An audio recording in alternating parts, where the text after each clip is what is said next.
Grabamos. Baja un poco los faroles porque Sí, ya... nos van a encandilar.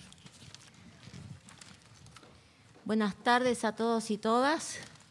Estamos apurados porque tienen que volver a la capital.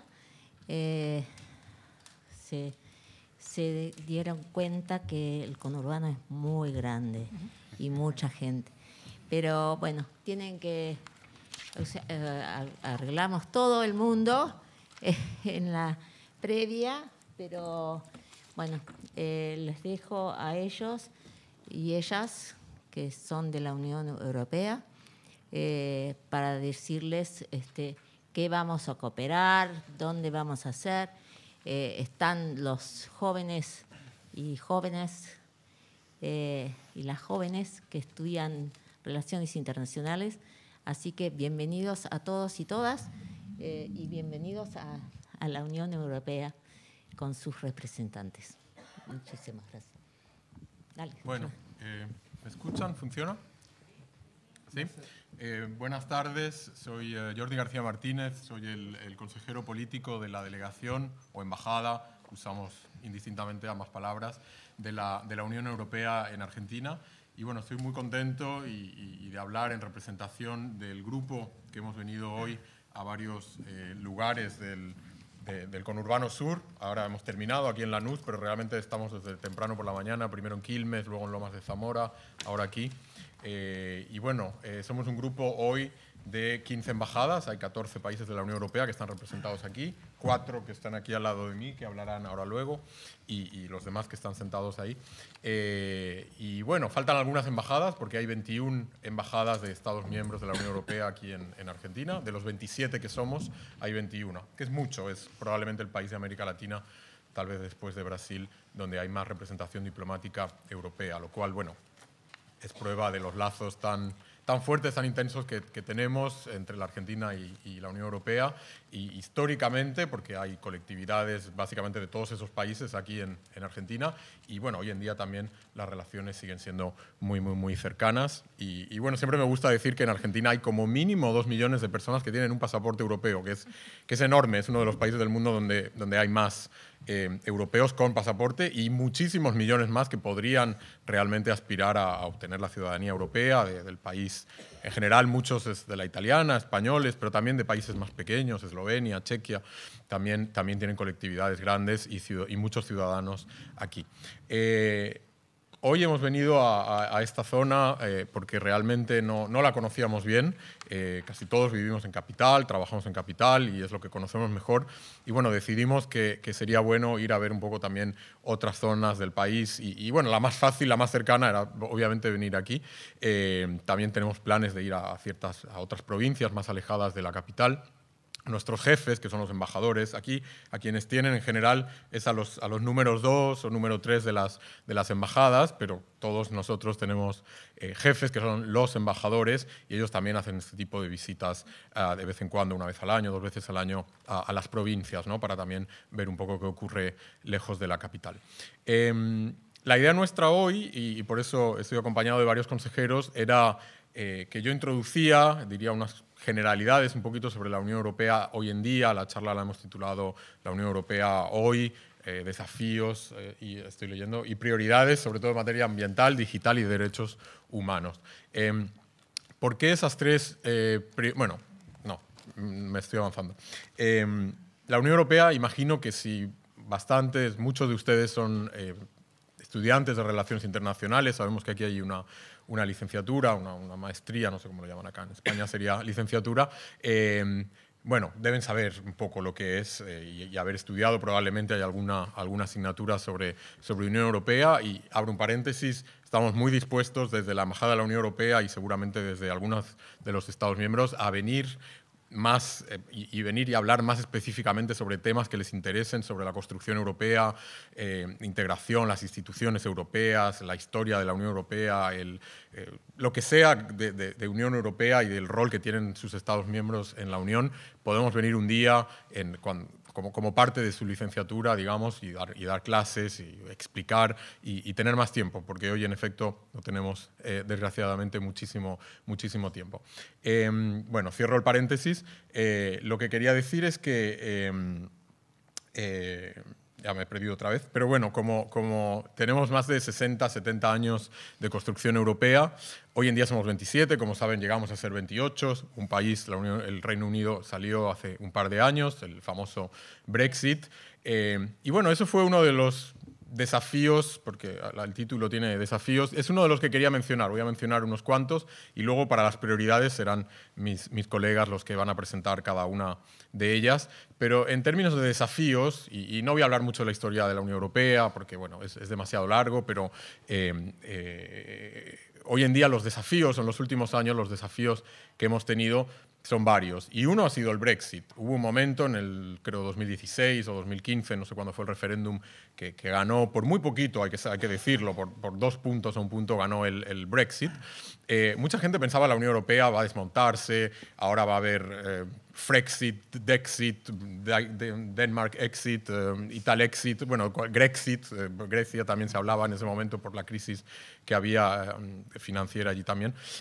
Y no ocurrió, estamos ya 4 o 5 años después, y la Unión Europea, aunque tuvo un momento ahí frágil, es cierto, salió reforzada de esa crisis. Y eso que acabo de decir es una constante en general, lo de salir reforzada de las crisis. Porque tenemos crisis, muy a menudo, pero solemos salir más fuertes de ellas y más unidos.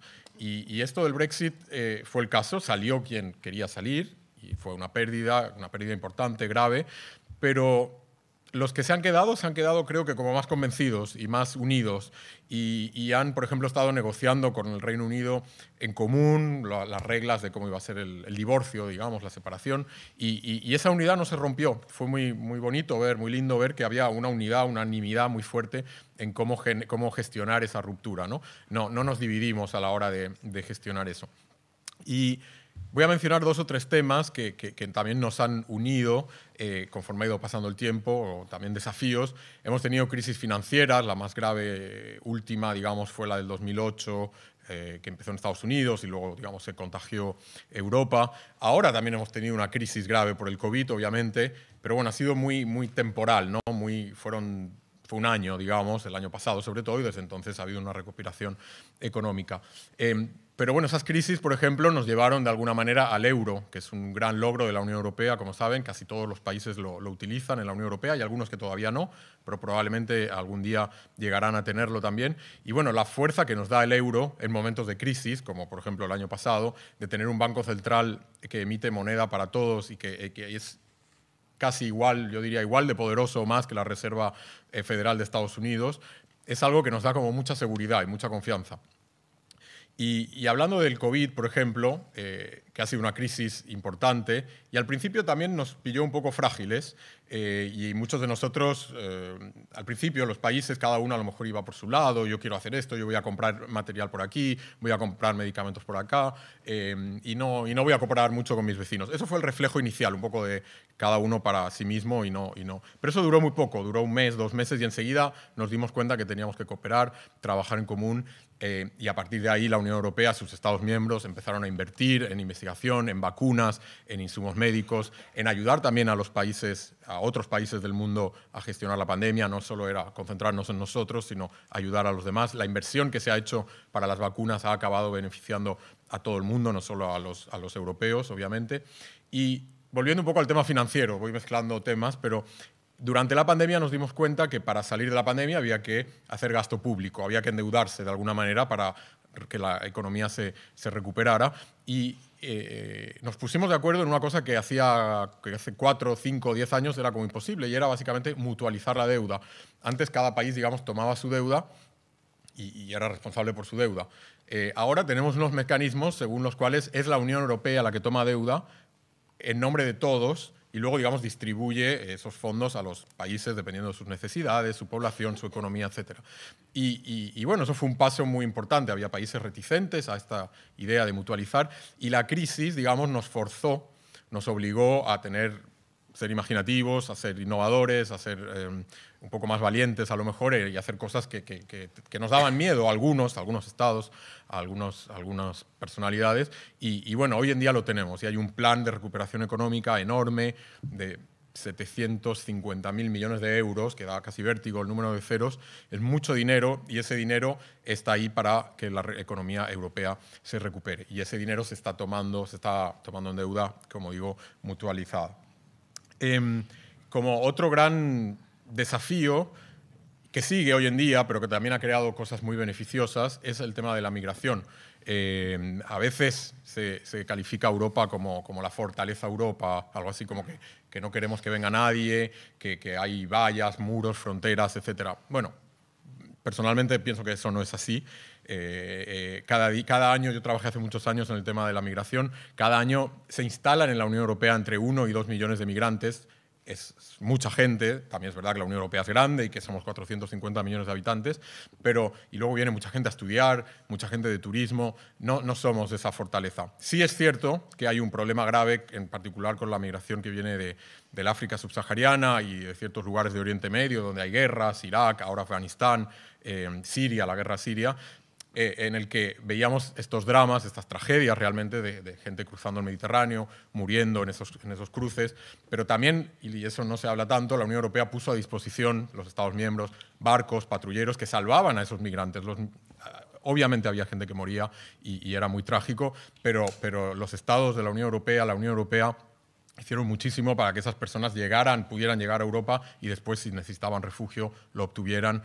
Hay países que abrieron muchísimo sus fronteras y que tienen hoy en día millones de refugiados de Afganistán, de Siria, de países en guerra. Eso que sigue siendo un desafío hoy en día, no está resuelto. Tenemos ciertas reglas comunes, pero todavía falta cierta armonización a lo mejor. Sí que nos llevó desde hace ya mucho tiempo a crear una zona interna sin fronteras. Y eso, que es la zona Schengen, habrán oído hablar, y eso es increíble, ¿no? Poder viajar desde, básicamente, el cabo, desde Laponia, en Finlandia, hasta Portugal, o desde España hasta Grecia, tomando un avión, cruzando miles de kilómetros, sin necesidad de presentar un documento de identidad. No hay fronteras, no existen las fronteras.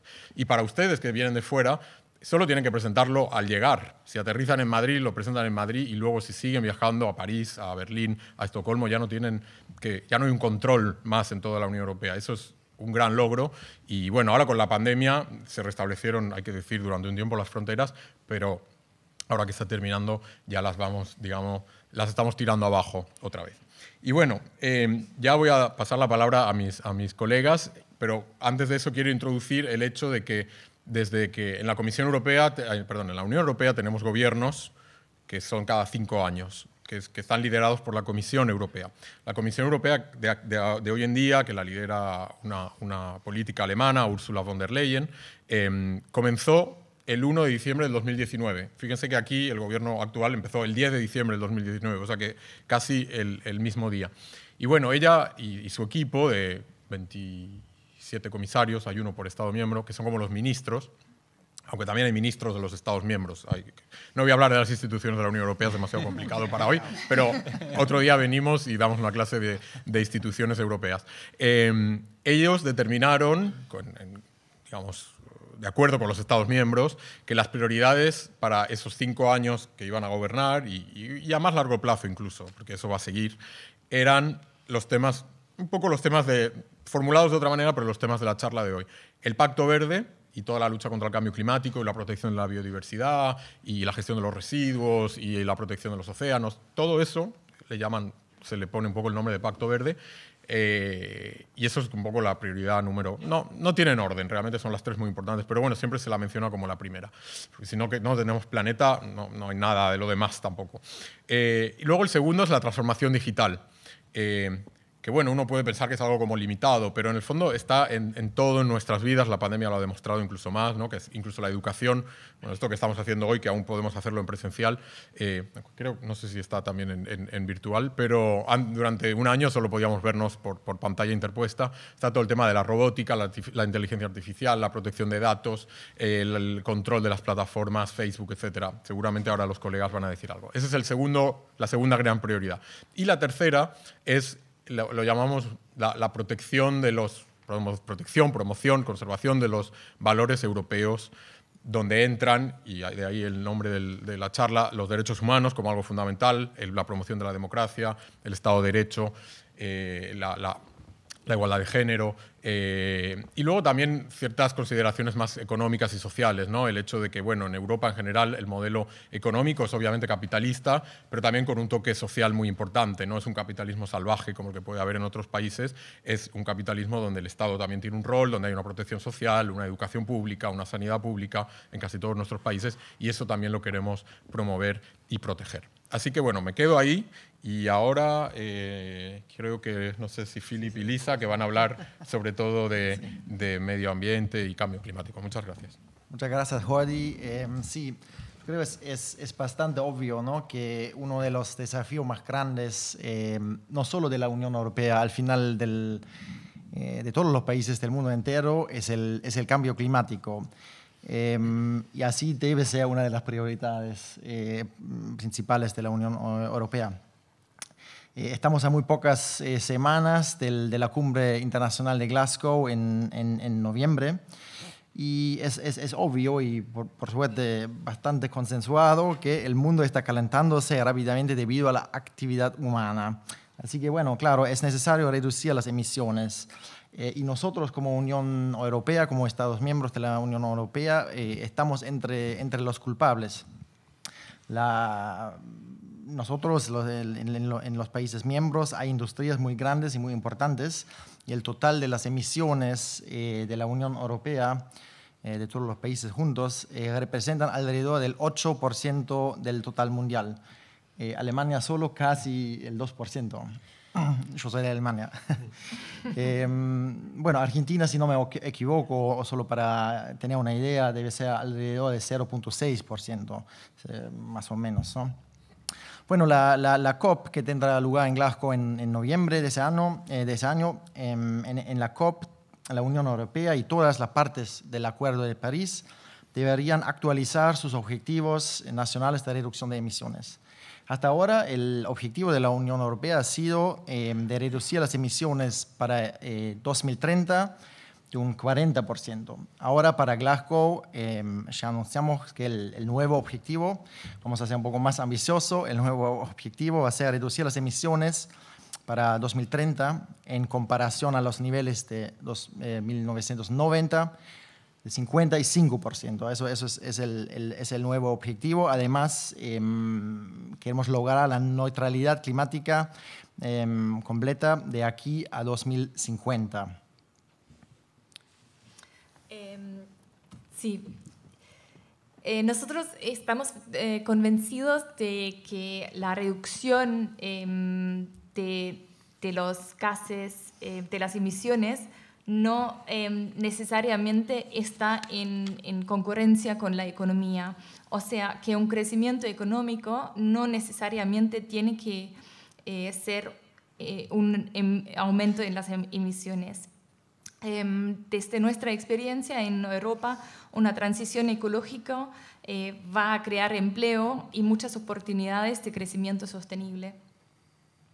Por ejemplo, en la Unión Europea, si comparamos los últimos 30 años, desde 1990, las emisiones de la Unión Europea se redujeron ya 24%.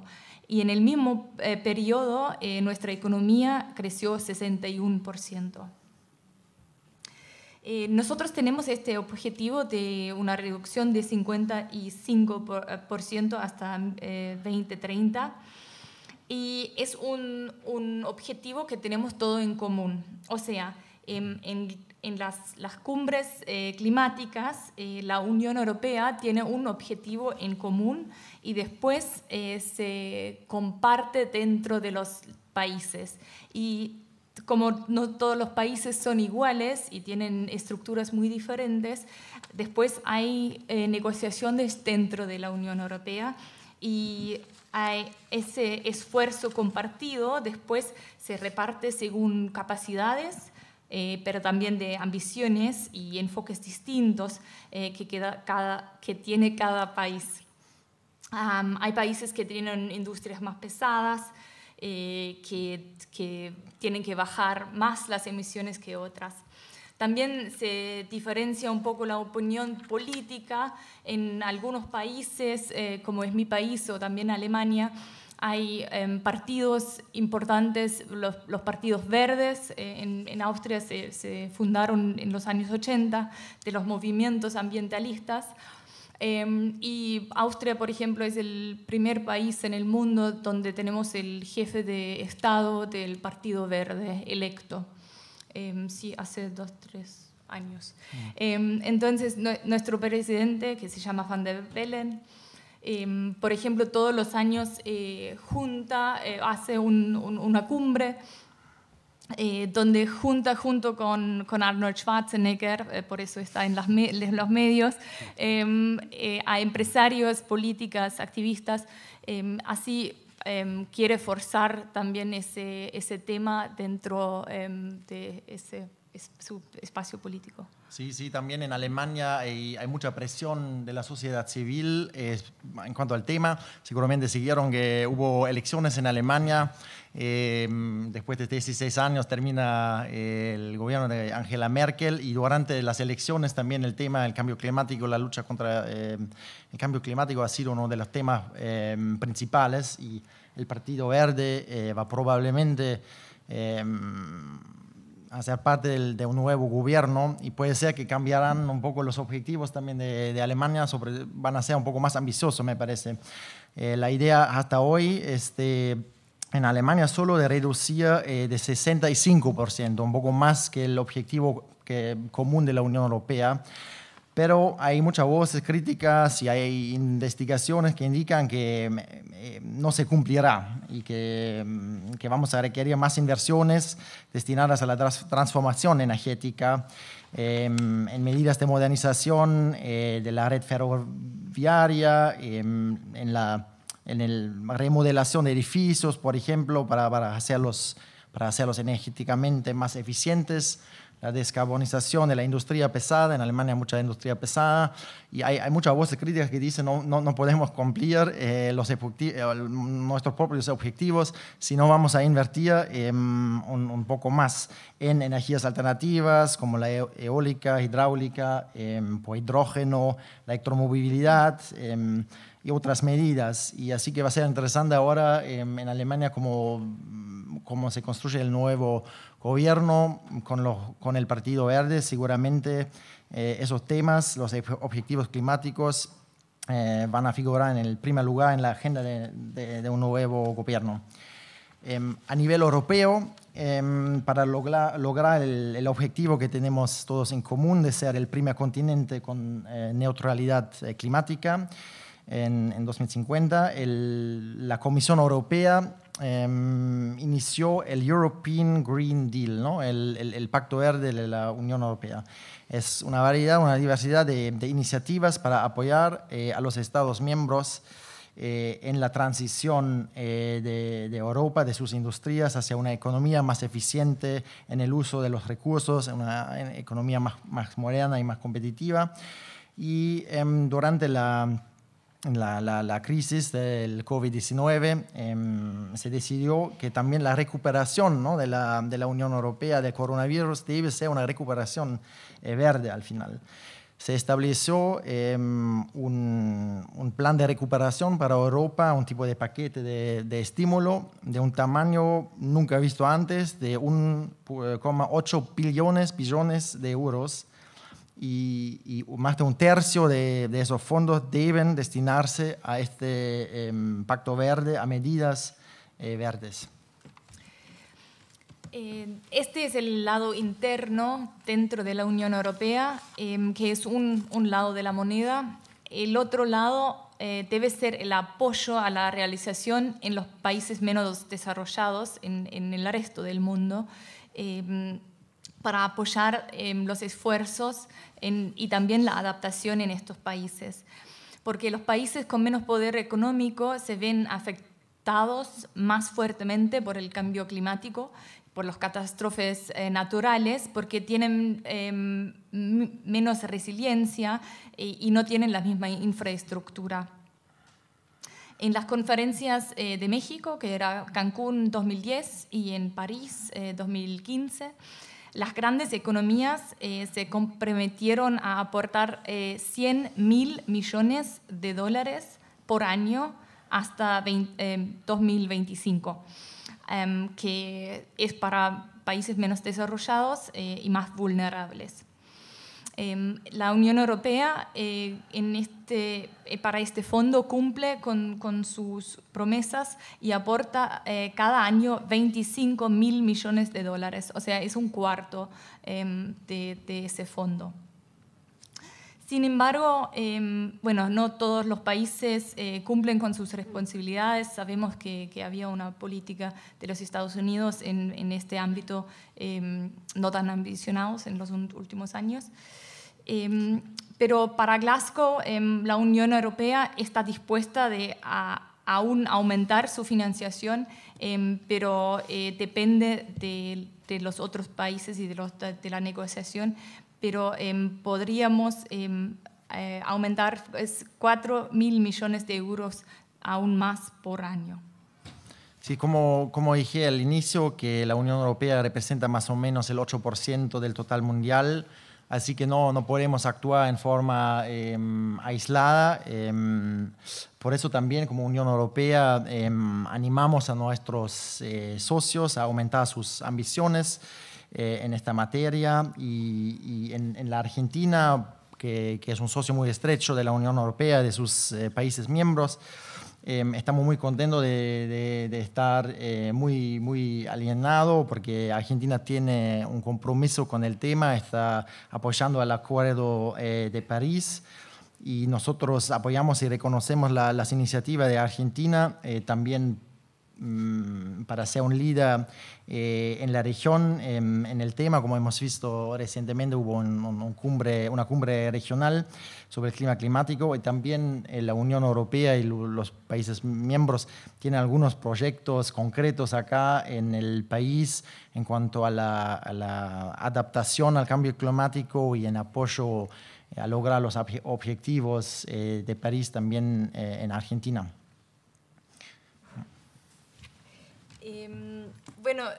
Nuestro mensaje como último mensaje también, después de toda la experiencia que teníamos hoy día en el conurbano, conocimos proyectos diferentes que realmente eran impresionantes, muy interesantes para nosotros. Creemos que este tema es un tema de conciencia. Y por eso, desde la Unión Europea, pero también de los Estados miembros, trabajamos también en proyectos de cooperación, pero también en proyectos que es para la gente misma, para crear más conciencia. Por ejemplo, siempre en septiembre hay la limpieza del río, que es ahí nos juntamos a limpiar una parte del río, que se hace no solamente aquí en la Argentina, pero creo que este año se hizo en 25 otros países, se organizaron esas campañas, sembramos un sendero verde, o sea, todas esas actividades. Queremos mostrar la importancia que tiene este tema para nosotros como Unión Europea. Bueno, muchas gracias Lisa y Philippe por Lisa, como ven, verde, sí. Pacto verde. Sí, bueno, era coincidencia, pero... Y ahora creo que le toca a Charlotte de Francia hablar un poco más de los temas digitales.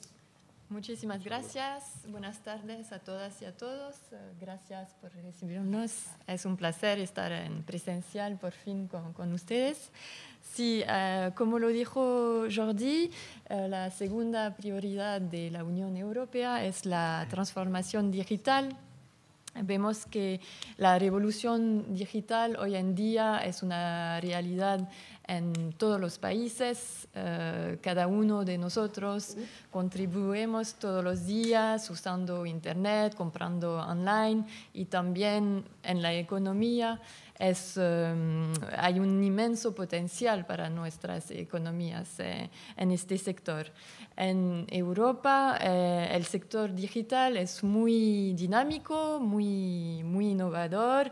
En todos los sectores. Va desde, como lo hemos hablado, de la energía verde hasta terapias innovadoras, desarrollo de vacunas. Así que hay un potencial muy importante, pero también hay desafíos con este desarrollo. En Europa vemos que hay una falta de inversión en este sector. Si comparamos con países como China o Estados Unidos, vemos que tenemos que seguir con esfuerzos en este sector, y también tenemos que reconocer que hay algunas dificultades con las normas que tenemos para reglamentar este sector y que impidan de una cierta manera un pleno desarrollo de nuestro sector digital. Así que para enfrentarnos y dar respuestas a estos desafíos y utilizar plenamente el potencial del sector digital, la Unión Europea acaba de lanzar creo que a finales del año pasado, una estrategia para fomentar el futuro digital de la Europa. La idea es que para la próxima década, 2020-2030, esta década sea la década digital de Europa. Y también uno de los ejes centrales de la presidenta Ursula von der Leyen es la soberanía digital. Así que es un tema clave, y esta estrategia tiene varios objetivos en diferentes sectores para realmente permitir el desarrollo del sector. Primero, la idea es promover la formación de competencias digitales para cada uno de los ciudadanos de Europa, porque vemos que hay una brecha digital. Hay algunos países o algunos sectores de las poblaciones que son muy involucrados en todos estos temas, pero también hay unos que les faltan competencia. Además, la idea de la estrategia es fomentar la innovación de las startups en Europa, y en particular también de las pequeñas empresas, para que todas estas empresas puedan usar diariamente todo el potencial de las Big Data y de la inteligencia artificial. También uno de los objetivos es desarrollar las infraestructuras digitales y cubrir todas las zonas pobladas en Europa de la 5G. Destacamos también la idea de desarrollar un mercado digital europeo más confiable para atraer los inversores en este sector. No solo invertir el dinero público, pero también tener inversores privados, y eso pasa por la armonización de las legislaciones que tenemos sobre el sector digital en los diferentes Estados miembros, y también luchar contra el dumping fiscal. Cuando unos países dan más ventajas a empresas que otros, produce dificultades. Y por último, un tema muy importante para esta década digital en Europa es la regulación y también la responsabilización de las grandes plataformas digitales, como las GAFAs, también las plataformas chinas. La idea es que se responsabilizan para controlar, por ejemplo, los contenidos de odio, o también que respetan la privacidad de los usuarios, y luchar contra los monopolios de estas grandes empresas. Así que la transición digital es una de nuestras prioridades y se ve en el plan de recuperación post-pandemia de la Unión Europea. Como dijo Jordi, es un plan de inversión muy importante y está previsto que al menos 20% de estos 750.000 millones de euros sean invertidos en el sector digital. Muestra la prioridad que queremos dar a este sector y cada uno de los Estados miembros tienen que presentar en su plan de recuperación post-pandemia esta dimensión digital. Le puedo dar el ejemplo de Francia. Tenemos este plan que llamamos France Relance, Francia Recuperación, y tiene como una de las prioridades acelerar esta transformación digital con acciones como generalizar la fibra óptica en todo el territorio, también para luchar contra la brecha digital, organizar talleres para formar todos los ciudadanos a las competencias digitales y también digitalizar a los servicios públicos para que sean más sencillos y más accesibles a todas y a todos. Así que vemos que la transformación digital tiene mucho potencial para nuestras economías, pero también plantean importantes desafíos en materia de geopolítica y de democracia, y es importante destacarlos para poder reglamentar este sector y amenazas que se pueden destacar son, por ejemplo, ciberataques, difusión de contenidos terroristas, la difusión de fake news también, que fue un problema importante durante la pandemia, y como los ataques a los datos personales. Así que el riesgo de un mundo digital desregulado tenemos que enfrentar este desafío, y la Unión Europea y cada uno de los Estados miembros se movilizan al nivel del mundo multilateral para garantizar la seguridad internacional del ciberespacio y también la gobernanza del Internet. Tenemos varias iniciativas en este sector y quería destacar unas en las cuales Francia está involucrada, porque desde 2017 tenemos en Francia una estrategia digital internacional y tenemos también un embajador digital que está a cargo de esta diplomacia digital. Así que vemos que realmente el tema digital ha entrado plenamente en las relaciones internacionales.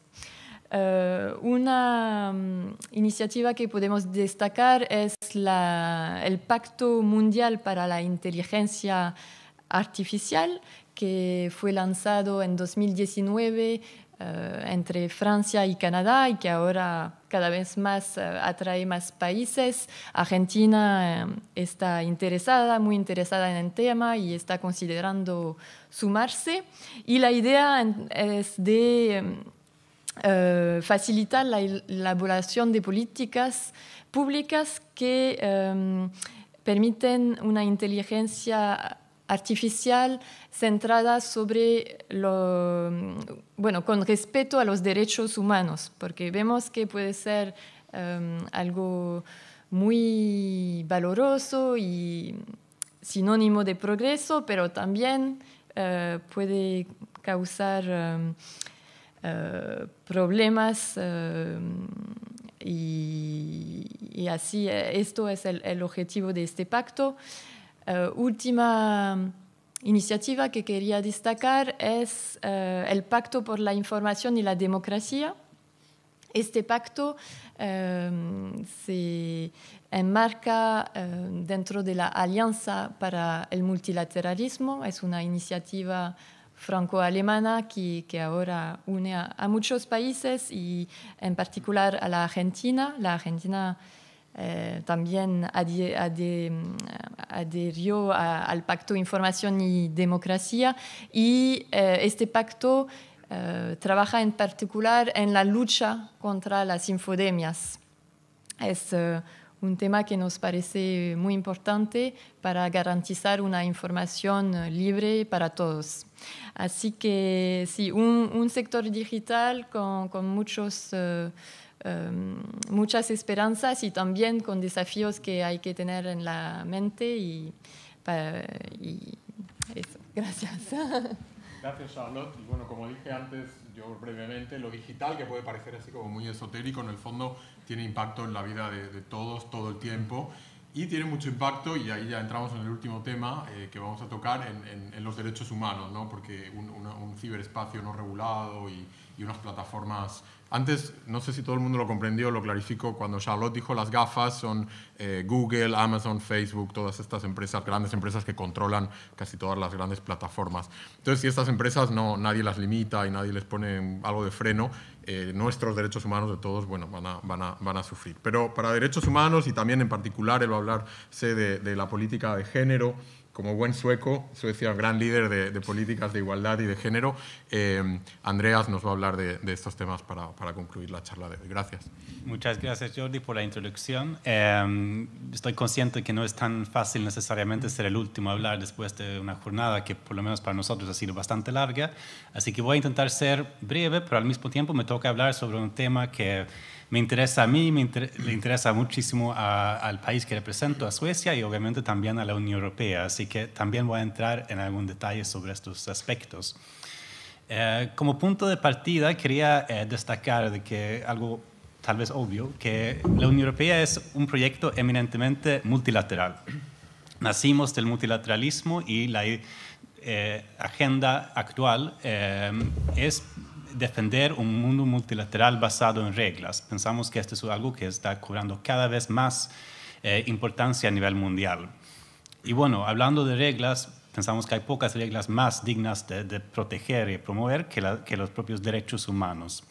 Y que la dignidad humana y las libertades de los seres humanos es algo fundamental tanto para poder defender la democracia, crear sociedades más prósperas y justas y también tener un orden internacional estable. La manera que intentamos hacer avanzar esta agenda es a través de la colaboración activa con diferentes tipos de actores. Notablemente a nivel global con diferentes organizaciones de la sociedad civil que defienden los derechos humanos y que queremos asegurar que puedan ser fuertes, independientes y eficientes. Obviamente también trabajamos con organizaciones regionales, notablemente en América Latina, y con estados nacionales, por ejemplo, en el Consejo de Derechos Humanos en Ginebra. Afortunadamente tenemos en Argentina un aliado que comparte estos valores de una manera que notamos en nuestro día a día trabajando acá en Argentina, y es algo que bueno, nos da mucha esperanza también para el futuro. Un buen ejemplo de una agenda que yo creo que realmente nos une es la igualdad de género, que es un tema que trasciende hoy en día todos los aspectos de la política exterior. Yo soy lejos de ser imparcial en el tema, dado que represento un país con una política exterior explícitamente feminista, la tenemos desde el año 2014, donde ponemos la igualdad de género en el foco de nuestro trabajo. También trabajamos estrechamente con la Unión Europea en este ámbito para asegurar que cuando nosotros apoyamos proyectos de cooperación de ayuda al desarrollo que deberían promover la igualdad de género, pero también nuestra política comercial, actividades culturales y la propia política de paz y seguridad también debería ser informado por un enfoque de género. Se trata básicamente de asegurar que las mujeres y los hombres tengan los mismos derechos, que tengan acceso a los mismos recursos y que también estén presentes en la toma de decisiones. Esto es una agenda que está alineada con la Agenda 2030, con los Objetivos de Desarrollo Sustentable, notablemente el objetivo número 5. Yo quisiera destacar dos aspectos que me parecen fundamentales. Primero, que sociedades que discriminan a las mujeres suelen ser más violentos e inestables. Y al contrario, los países con menores brechas de género suelen ser más pacíficas para todos los integrantes, tanto para las mujeres, que parece obvio, pero también para los propios hombres. Así que esto es un dato ya que ha sido ampliamente estudiado, es algo que nos informa ahora a nivel internacional cuando, por ejemplo, apoyamos la manutención de paz de las Naciones Unidas. Queremos asegurar que estos monitorean los abusos contra las mujeres y que las mujeres estén presentes en la toma de decisiones.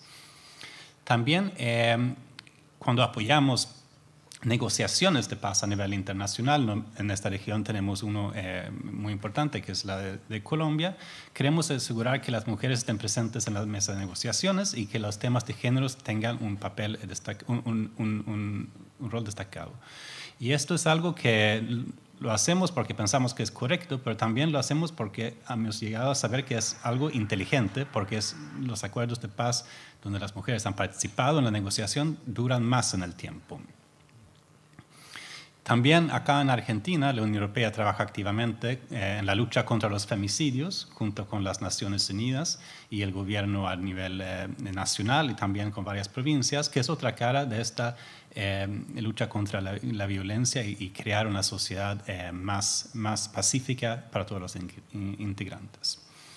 Otro aspecto que me parece que vale la pena destacar es el hecho de que discriminar a las mujeres también es un impedimento al desarrollo económico, también para todos. Esto ya es un tema que ha sido ampliamente estudiado, ya organizaciones que tal vez en el pasado no fueron tan conocidos por su militancia a favor de la igualdad de género como el Banco Mundial, ahora ha publicado varios estudios mostrando los efectos nefastos que la discriminación a las mujeres tiene para el desarrollo económico. Hay varias razones. Una de las principales es que si alejamos a las mujeres del mercado laboral, simplemente no estamos aprovechando las capacidades de toda la población. Es decir, es un mal uso de nuestros recursos humanos. Y esto es algo que notamos en distintos lados del mundo, que las mujeres suelen ser sobrerepresentadas en el mercado informal, tienen mayor carga del trabajo no remunerado en casa, por ejemplo. Lo que hemos notado es que estas brechas suelen crecer aún más en la edad en que la gente empieza a tener hijos.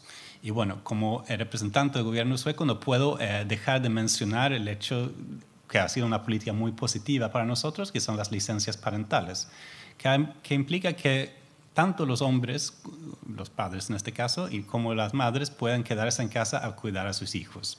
Este permite a las mujeres no alejarse del mercado laboral, poder volver a trabajar. También permite a los hombres de crear lazos afectivos con sus hijos.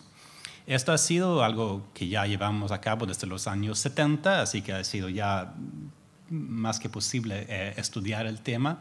Y es un hecho que contribuye a la alta participación de las mujeres en el mercado laboral. Suele siempre recibir la pregunta, pero esto es algo que solo se puede hacer en un país rico. Pero bueno, el hecho es que es una política rentable, no costosa, porque el costo de alejar personas del mercado laboral es muchísimo mayor al costo de tener una persona unos meses cuidando a sus hijos en casa. Que es un costo que la sociedad puede asumir.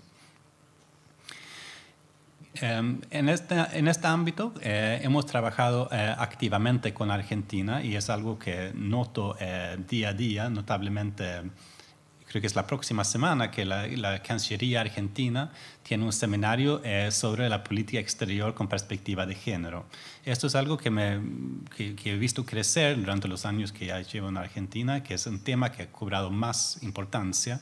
Y esto es fundamental para nosotros, no solamente porque esto es importante para la Argentina, pero también porque hemos visto que cuando Argentina avanza en la agenda de derechos, también tiene repercusiones a nivel regional y es algo que puede tener efectos positivos más allá de las fronteras de este país. Muchas gracias.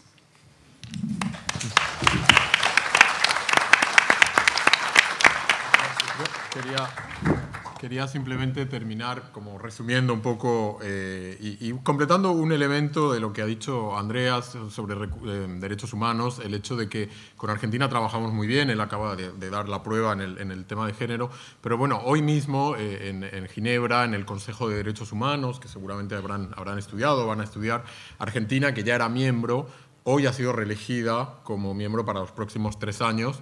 Y desde la Unión Europea estamos muy contentos porque es un socio con quien trabajamos muy bien en ese consejo. En ese consejo se reúne 3 veces al año y, digamos, es el que repasa las situaciones en países difíciles, donde hay situaciones complicadas de derechos humanos, emite resoluciones, dictámenes, examina un poco las situaciones.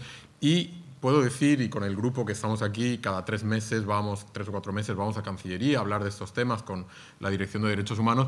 En el 95% del tiempo estamos de acuerdo en todo y es muy lindo ver que hay esa identidad de opiniones y de visiones con Argentina sobre el tema de derechos humanos. Alguna vez tenemos alguna pequeña diferencia, pero bueno, el 95% o el 90% estamos de acuerdo. Y a menudo, y lo puedo decir, las diferencias tienen que ver con China. Cuando China entra un poco en el tema, ahí, bueno, nosotros a lo mejor en la Unión Europea somos un poquito más críticos y Argentina un poquito menos. Pero bueno, lo vamos a dejar ahí para que haya espacio y creo que esta universidad tiene lazos importantes con China, así que bueno, si hay alguna pregunta... puede ser. Embajador. Por eso.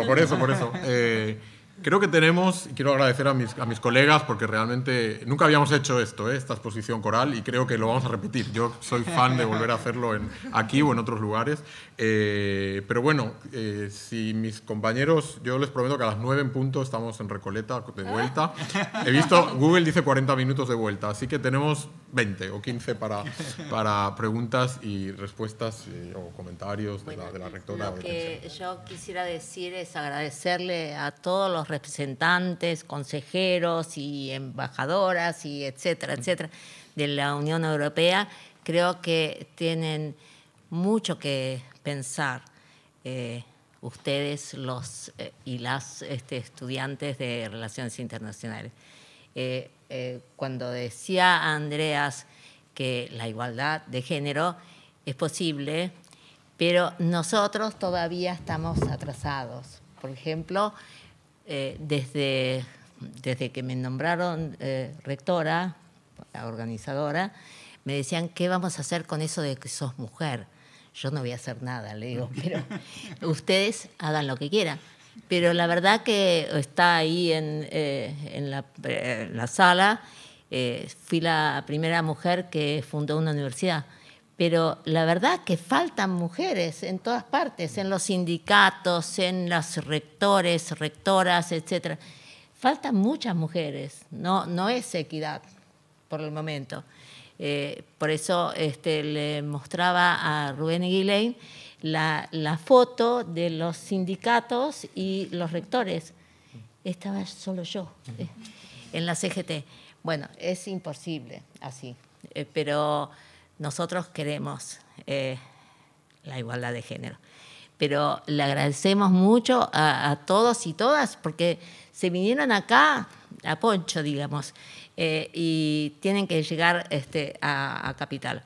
Así que les agradezco mucho y nos vemos siempre, ¿no? Creo, porque lo que decía ella, que tenemos un embajador en China porque es egresado de acá. Pero nosotros también, muchos de nosotros venimos de Europa, no todos salieron de los barcos, pero la verdad que muchos tenemos apellidos europeos. Pero yo le decía, ahí está Gina, que habla sueco, porque estuvimos refugiadas y asiladas en distintos países, y entonces ella habla sueco. Así que les agradezco antes que terminen. Si alguien quiere hacer una pregunta. Qué bueno ver a la gente. Habla en sueco. Que te van a entender, yo no entendía. Buenas, ¿qué tal? Mi nombre es Guillermo Tangelson, soy el director de Cooperación Internacional. Bueno, por un lado quería celebrar esta interesantísima iniciativa y decirle unas cuestiones a los estudiantes y las estudiantes de Relaciones Internacionales. El lazo que tenemos con Europa es realmente muy fuerte. De los 119 convenios que tenemos, 43 son con universidades europeas, ¿sí? Tenemos actualmente 3 Erasmus en los cuales nosotros estamos trabajando. Acaba de terminar también un Erasmus Youth, con lo cual también me parece que es muy interesante. Acá hablaban del tema de género, tenemos la directora de la especialización en género, también todo lo que tiene que ver con el Green Deal. Yo tengo entendido que el próximo Erasmus, una de las prioridades va a ser el Green Deal, con lo cual también está la directora de Gestión Ambiental Urbana, que hay muchas cosas que se pueden hacer desde ese lugar. Y lo que mencionaba Charlotte con respecto a el tema de la innovación, me parece muy interesante, porque también es innovación con accesibilidad, que es un poco también una de las iniciativas de la Unión Europea. Así que, bueno, invito a los estudiantes para que, como decía Jordi, el tema de pensar en los puentes con Europa, las cátedras Jean Monnet, que me parece que son muy interesantes para reflexionar sobre la Unión Europea, y que sepan que hay agencias de cooperación internacional muy interesantes, ¿no? Tanto en Suecia, en Francia con Campus France, la DAD en Alemania, CEPI, ECRU en España. Así que hay como muchos lazos con Europa y como invitarlos a que realmente estrechemos todavía más ese lazo. Gracias.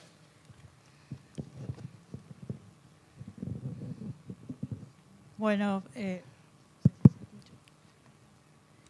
acá estamos algunos docentes de la carrera de Relaciones Internacionales. Queremos que lleguen a destino, a Recoleta, lo más temprano posible y vuelvan a nuestra carrera, a nuestra casa de estudios y compartan todo su conocimiento. Pero, dada la ocasión, hay algo que me gustaría así preguntarles, así sea una respuesta sucinta, pero con la historia que han tenido para lograr esa integración, a muchos nos llama la atención las dificultades que tienen para tratar la crisis en las migraciones forzadas que reciben. No sé si sobre esto pueden detectar o compartir con nosotros dónde están esas dificultades, porque bueno, para nosotros en la formación para muchos dirigentes incluso en nuestro país y en la región es importante conocer esa experiencia.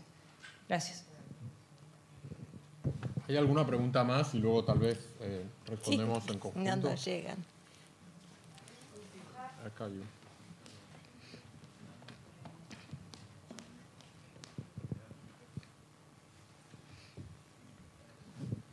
¿Qué tal? Buenas noches. Bueno, muchas gracias primero por estar acá. Mi nombre es Ariel Monzón, soy graduado y docente de la carrera de Medio Ambiente y Gestión Ambiental Urbana.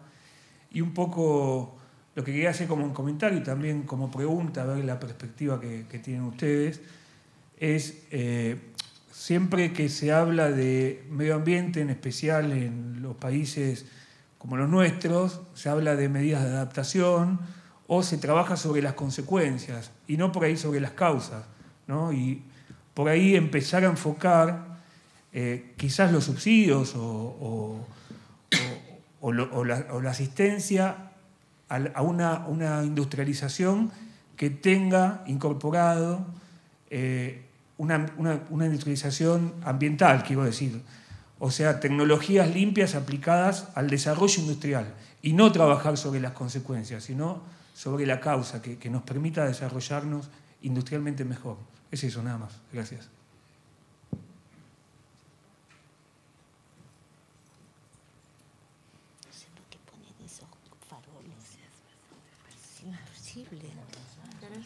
¿Yo puedo empezar? ¿Había alguna más? Sí. No, va vos. Dale. Sí, buenas noches, de vuelta. Estábamos viendo estos días en Unión Europea la cuestión de la crisis energética, que en parte está explicada por la cuestión del clima, el severo clima de este último invierno. Y además, bueno, una serie de compromisos que se han asumido desde el Acuerdo de París y que ahora vamos a la reunión en Glasgow. Ciertamente esa vocación de comprometerse con un futuro verde pareciera que hubiera empujado decisiones soberanas, por cierto, concertadas colectivamente en el ámbito de la Unión, a una serie de políticas aceleradas de transición que pareciera, por lo que estamos viviendo hoy, más alguna iniciativa que está entrando ahí al Parlamento Europeo, acerca de casi 7 millones de consumidores que no podrían hacerse cargo de su factura de luz en el espacio de la Unión el próximo año, pareciera entonces que quizás hubo un poco de optimismo en esa mirada a futuro de la transición y lo que iba a ser esa matriz energética en cuanto a componentes y cómo se iba a comportar. Entonces, brevemente, quizás lo dejamos esto como el prólogo de la próxima visita, ¿no? ¿Cuáles son las posibilidades entonces de una refundación del Pacto Verde con algunas metas quizás un poco más afrontables por bolsillo de consumidores y necesidades del equilibrio global en los escenarios de todavía de equilibrio, digamos, ambiental? Nada más. Bueno, voy a intentar comenzar yo con la de los migrantes, la migración. Es un tema delicado y voy a hablar más personalmente que en nombre de la Unión Europea, porque es un tema donde hay que ponerlo francamente y no lo vamos a ocultar. Hay diferencias y a veces son diferencias importantes en la manera de verlo entre nuestros Estados miembros. Al final conseguimos a menudo acuerdos, pero hay algunos puntos donde todavía no nos hemos puesto completamente de acuerdo. Y bueno, la razón, yo trabajé 10 años en el tema migratorio, del 2004 al 2014 en Bruselas, en lo que sería el Ministerio de Migraciones o de Interior en la Comisión Europea. Así que bueno, conozco un poco el tema refugiado. También hay diferencias. Una cosa son los refugiados, donde todos estamos bastante de acuerdo en ciertas reglas mínimas, las personas que huyen de una guerra, de torturas, etcétera. Y ahí hay menos diferencias, porque todos hemos firmado acuerdos internacionales, Convención de Ginebra, etcétera.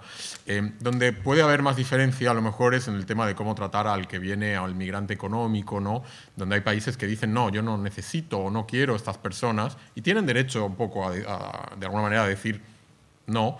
A un refugiado, en principio, no se le puede decir que no. Hay que aceptarlo, ver su caso y ver si tiene derecho a protección, o en el caso de que no la tenga, después de examinar su historia, bueno, entonces ya se le puede, digamos, devolver a su país o a otro lugar, pero hay que tratarle de una manera diferente.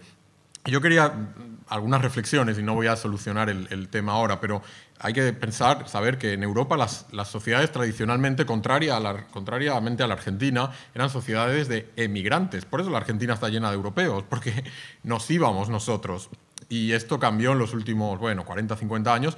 Ahora somos sociedades de inmigración.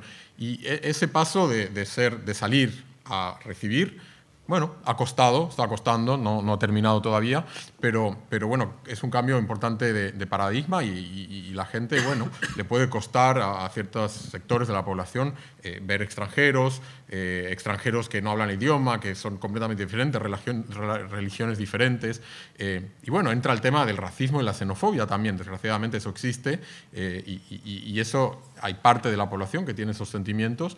Y no quieren que haya migración. Está el tema del pasado colonial de muchos países de Europa y que ahora, bueno, de alguna manera los migrantes que vienen a Europa a menudo vienen de esos países donde había una relación colonial. Y luego el tema de las diferencias culturales y la relación con el otro. Lo que quiero decir es que en los últimos 20 años la política de inmigración y refugiados europea comenzó más o menos en el 99, 2000, así que no llevamos tanto tiempo. Hemos conseguido logros importantes, hay directivas, reglamentos europeos que digamos, armonizan la situación. Sigue habiendo algunos lugares, algunos países donde la situación es muy diferente, pero de 27 que somos, yo diría que en la gran mayoría las reglas y el trato son los mismos y la actitud es bastante parecida. Así que ha habido un cierto proceso de armonización, pero bueno, aún quedan algunas dificultades.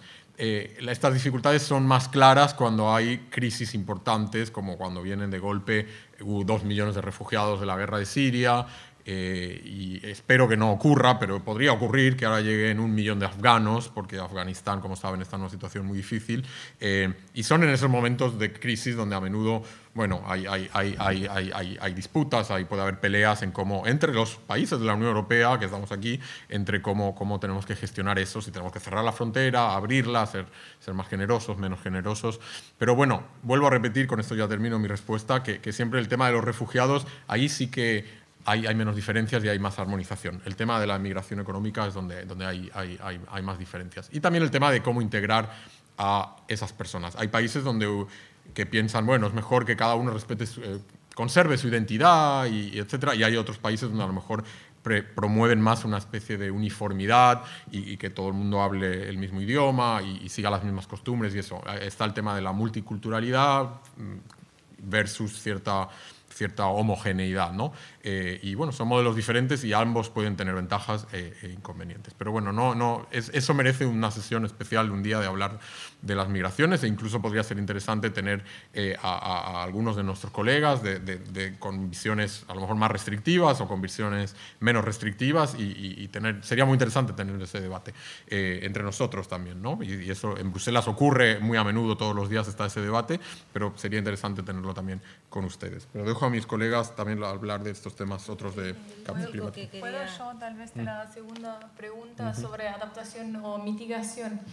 Bueno, es un debate muy, muy extenso, ese debate sobre todo en países no industrializados, si en cuanto el dinero que uno tiene se gasta en adaptación o mitigación. Y ahí, bueno, no es blanco y negro, es un tema muy difícil. O sea, ¿qué es una adaptación? Una adaptación es que me compro un aire climatizado porque se está calentando el ambiente, o la adaptación es que investigo en plantas que crecen aunque se cambie el clima, para mantener una comida para la gente. O sea, es muy difícil ese tema. Nosotros, con la experiencia que tenemos en la Unión Europea, creo que tenemos una legislación muy importante en todos los ámbitos de lo que es el medio ambiente. Ya antes de todo el tema climático, ya hay legislación en tanto al agua, al aire, a los filtros de la industria, que tal vez hace la economía europea un poco más pesada porque hay muchas reglas, digamos, pero al otro tiempo, o sea, ¿qué ganamos de todo eso? O sea, un medio ambiente limpio es bueno para nuestra salud, es bueno para una vida digna para toda la gente, también es bueno para la economía. O sea, yo vengo de un país que el turismo son 15% de nuestra economía, y la gente viene porque hay ríos, lagos limpios donde te puedes tomar un vaso de agua de cualquier lago. Y eso también es por una legislación europea que se estableció hace casi 30 años, que dijo que todos los ríos de la Unión Europea no pueden deteriorarse, o sea, eso, etcétera. O sea, esa adaptación y para países más pobres, o sea, la conciencia es gratis. Es cada uno que puede ayudar a tener un medio ambiente más limpio, creo. Quería antes, perdón, para aquellos que estén interesados, me lo han dicho mis colegas de la delegación, la semana que viene, mañana, si se meten en nuestras redes, UE en Argentina, en Instagram, en Twitter, etcétera, hay información sobre una charla mañana en el marco de los Erasmus Days, que es un poco toda la gente que quiera interesarse sobre el tema Erasmus, intercambios académicos, etcétera, ahí les van a dar una introducción. Así que es mañana, así que bueno, directos a Instagram, UE en Argentina, y ahí está el link, etcétera, etcétera. Perdón, no sé si alguien más quería completar. Que él quería preguntar. Sí, principalmente respecto al debate muchas veces de materia ambiental y economía. ¿Cómo ven ustedes respecto a la Unión Europea y quizás aplicación en países de Latinoamérica la utilización de bonos comercializables de contaminación, o sea, bonos que ponen un cupo de contaminación a la actividad y que se puedan comercializar entre quizás una empresa que contamina más del tope versus una empresa que contamina menos de un cierto cupo, ¿sí?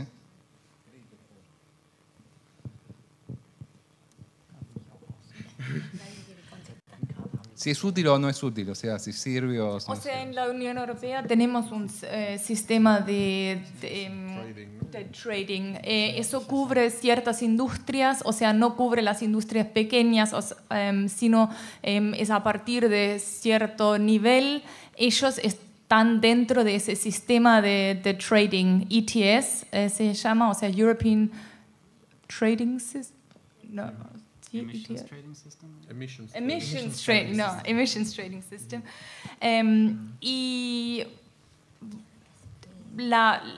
o sea, creo que la experiencia fue positiva y ayudó a lograr las metas de la Unión Europea, y por eso también estamos siguiendo también bajo el protocolo del París con ese sistema.